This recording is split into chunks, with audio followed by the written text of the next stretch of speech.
Hi guys, how we doing?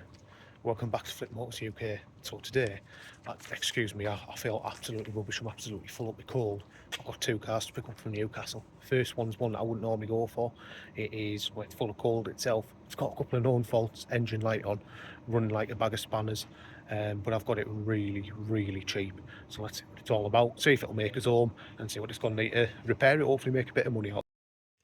Right, still feeling rough as anything, but the good news is it made it back, and it might not be as bad as I thought. I didn't really have any issues, to be honest, but let me show you around and I'll show you what I have found, because there's going to be a bit of prep involved still, but yeah, let's have a little look anyway.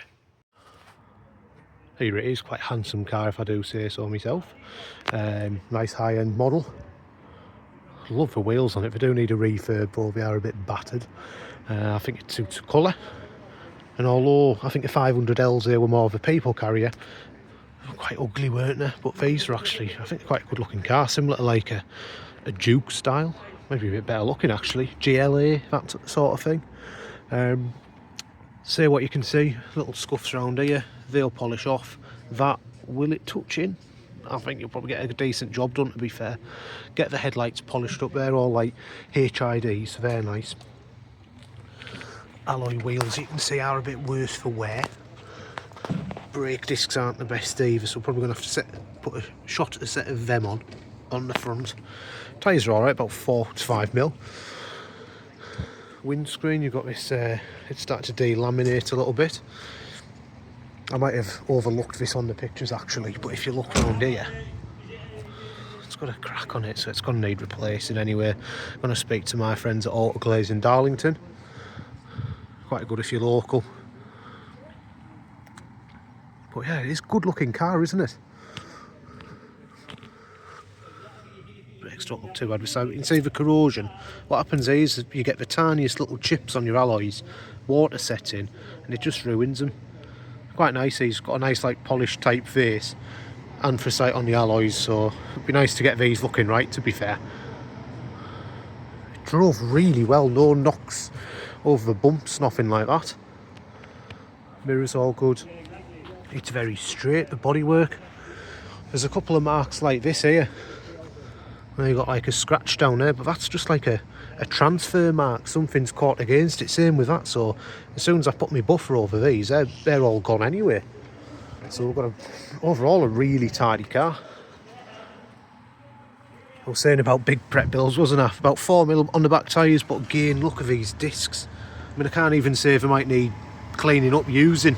This car's just done about 40 miles, so if it's still like that, I think it's going to need a set of discs and pads, isn't it? And you can see there, the pads are really low. So yeah, we're going to have to get them done, aren't we? I put 15 quid of diesel in it because it was super low again. But yeah, it was absolutely great, to be honest. Rear parking sensors, it's all keyless on the boot, door handles. Aerial's missing. I'll have to have a better rummage around in the car to try and find that. Much more cost otherwise, isn't it? Set of mats in there, a bit grubby, but we'll clean up alright. There's no holes or anything in them. Just put a new number plate bulb in there as well, so that's good.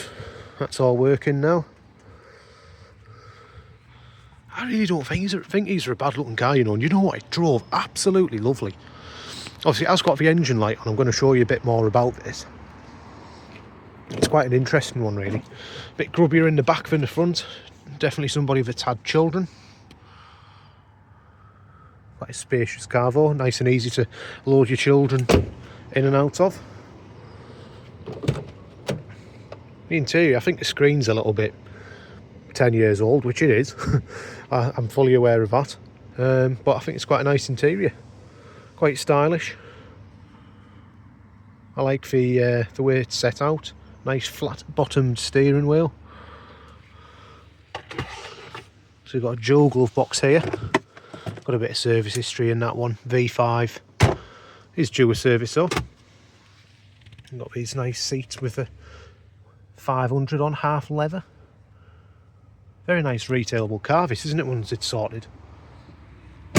Let's have a quick look inside, because I'm going to show you some of my findings, because it's honestly surprised me, this.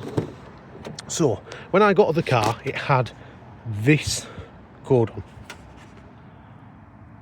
So something to do with coolant, right? And this is a report I received from BCA. So as you can see, there is, it's obviously down for coolant being a little bit low, which is fair enough. You often get that. Sometimes the most minimal amount of coolant, they will just flag it up for on a report. You can also see that the engine is misfiring. It's only in amber, but that makes me think there could be something wrong with the timing chain, which causing it to splutter. Fuel related, so possibly like an injector or a blockage or something. So I had in my mind, potentially it's going to need some injectors. And obviously it's also mentioned the fact that the engine light is on, which is more than likely caused the stop-start light to come on with it. But yeah, so I was prepared for the worst, and I bidded accordingly on the car. Sorry, just got disturbed there by my neighbour. But it's something to do with coolant. So I'll show you what I found. Obviously the engine light was on, stop-start light. Obviously the battery, it's probably been discharged. I think it's been parked for a couple of months, hardly used. But if you look under here, if I can get it open, that would be a good start. The coolant was a tiny bit low. There we go. It's even got a smiley face on it, sign of good fortune. I think it may be today. I don't know if that's like a waxy type thing, a sprayer to preserve the metals on things that are totally unnecessary, or is that fuel filter leaking? We'll probably just do a fuel filter anyway, to be fair, because it is due a full service. Smiley face aside, it's the coolant, I've topped it up about that. It probably took about 300 mils, so not a lot. Is there a massive coolant leak? No, I don't think there is. But we will have to obviously get the covers off, make sure the timing belt's spinning around correctly. There's no leakage from the water pump. Anywhere else for that matter, I haven't popped this cover off yet either. So I topped my coolant up before I'd scanned the light. There you go, see it's all dry under here as well. I was expecting like an injector fault or something, because BCA said it was misfiring. I can assure you not, this car is not misfiring. It drives I don't know if they're just covering themselves because the engine light was on, but it drives absolutely mint. There's no knocks or bangs. There's no, the engine is running beautifully, which I'll show you soon. I just need to get that back on. I've popped one of the rubber bungs off. So it's really, really mysterious. There's no obvious signs of any leaks or anything. To be fair, where it was only on the minimum mark, or very slightly below, so I don't know if the engine light comes on for these. I've been told there's a couple of different coolant sensors, and if they tell a difference, it'll throw the engine light on. So I don't know, is there a blockage? It certainly wouldn't appear so, because I've drove it home and it's been faultless. It hasn't used any coolant. I know it's 140 mile. I've not used any coolant. The temperature stayed perfect. It's ran perfectly, hasn't hesitated once. I'd go as far as saying even if I'd bought this without an engine light on, obviously I cleared it off straight away. I've got the coding which I've shown you about the coolant, but yeah, I'm gonna have to test drive it first as well, give it a good run to make sure it's not going to come back on, and I will likely take it to the Fiat specialist anyway, just to make sure, because I don't want it coming back on anyone. It wouldn't be good, would it? So yeah, well, where do I stand? I don't know. I was expecting maybe to have, well, it's not a chain, is it? Expecting to maybe have to put a ped gasket in it. It certainly appears there's no issues with that. Look how clean the coolant is. Let's have a look in here, make sure nothing's been mixed in there. Oil's absolutely fine. No gunky stuff in here. I don't think there's any extreme pressure. Watch it blow up in my face now, to make for good viewing, wouldn't it? Well, there's no pressure or anything in it, it's fine. So I'd actually go as far as saying that's really clean and recently been replaced. Hopefully with a timing belt and water pump, but we'll have to see. So yeah, I don't know where I stand with this one.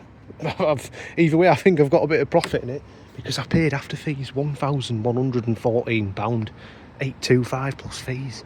Someone's obviously chopped it in for a reason, but even by the time you've done the windscreen, brakes all round, wheel refurb, what's gone on? It's maybe £2 grand. If retail's nearly £4.5 At $3,995, it would be the cheapest in the country.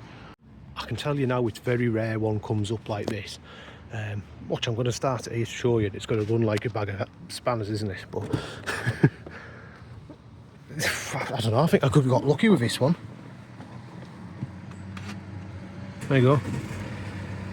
Straight up. There's not so much as a squeak from the belt. It's not smoky at all. It's running lovely. The engine light genuinely may have just been on for something related with the coolant being a little bit low, but like I say, if the coolant's low, it's normally for a reason. It might have used it over time, but I need to get it pressure tested, make sure there's not going to be any leaks for any future owner of this car. I'm going to be using it for a little while as well. Goes in and out of all the gears. It's actually a really nice thing to drive. As if the missus doesn't take it off me, she loves it. Parking brake works. That's for all your grip control. So you've got traction, you've got auto and sport. We'll leave it in there. But yeah, it's a very pleasant car to drive, I think is the best way of putting it. Nice and funky inside, nice and modern. But yeah, I'm really pleased with this one. No auto lights, but what do you think, guys? Would you be keeping it yourself? Would you be running it for a bit? What would you be doing? Because I think we've got a really good buy here. I need to get an aerial for it because that's missing, and we'll be able to listen to the radio on that as well. It has got a sat nav. You can see the map on there. Oh, when it loads anyway. There you go. It's only a tiny little screen, but it's better than none, isn't it? Nice practical car with loads of storage. You've got your dual zone climate control, air conditioning, aux, USB. I think this has Bluetooth as well. Yeah, Bluetooth as well, so you can get your phone connected on there. What's apps? Oh, you've got a compass, look at that. Compass clock, and apparently it's 56 degrees outside. I'd imagine that's in US Fahrenheit, isn't it? But yeah, cruise control, I had that on the way home. That worked lovely. There's all your bits for answering calls and all that. What a nice car. I know it was advised a couple of bits on its last MOT. The one thing I want to get checked is offside track rod end. The tracking was slightly off, so it may have been done and then not tracked. It may still need it, but honestly, there's not a single knock or bang with this car, which is very strange, especially for a 10-year-old Fiat. I think for the first time I'm celebrating a big prep bill, but I mean, if we can get this car fully prepared to a lovely standard for under £2,000, that means we've got a lovely profit. Like you say, these little bits here, could probably rub that off with me fit. Well, there you go, it's coming off. This one here might as well. That's coming off with my finger. So a quick buffer over that, and you've got a near on perfect bodywork, 94,000 miles, so it's very retailable. The car's got a lot going for it. It's a lower tax 1.6 diesel engine, the one you'd go for, over a 1.4 petrol. I think the colour's right, it's not too offensive. The spec's good, the wheels are nice. And honestly, anyone that doubts Fiat, I'd say have a little drive of one now, because they do make a good little small car, and I think it's for a little family car, mum taking a child or two, a couple of baby seats in the back. What a lovely, lovely car that will be. Like I say, we are going to have to do a few bits. We might find some horror stories. It might have blown head gasket. I can't personally see it. I think it was just a little bit low on coolant, so worst thing, you might have to replace a couple of sensors, or is that water pump a little bit damp or something? We'll have a look and find out with a local Fiat specialist. But yeah, I think that's going to make a lovely car for someone with a bit of prep. Maybe get the wheels and that done. Obviously the windscreen, I'll have to price that up because that could be quite dear, couldn't it? That's our ring auto glaze. But yeah, goodbye for 825 quid plus the fees. I think we have, haven't we? I think I'm laughing here. So there we go, goodbye, bad buy.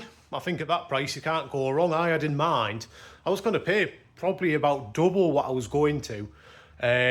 But honestly, it's one of them, like,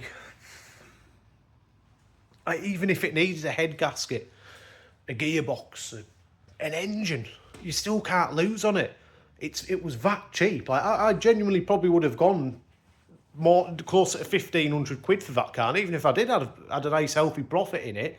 So I don't know why. Maybe other people have had horror stories with that engine and were put off.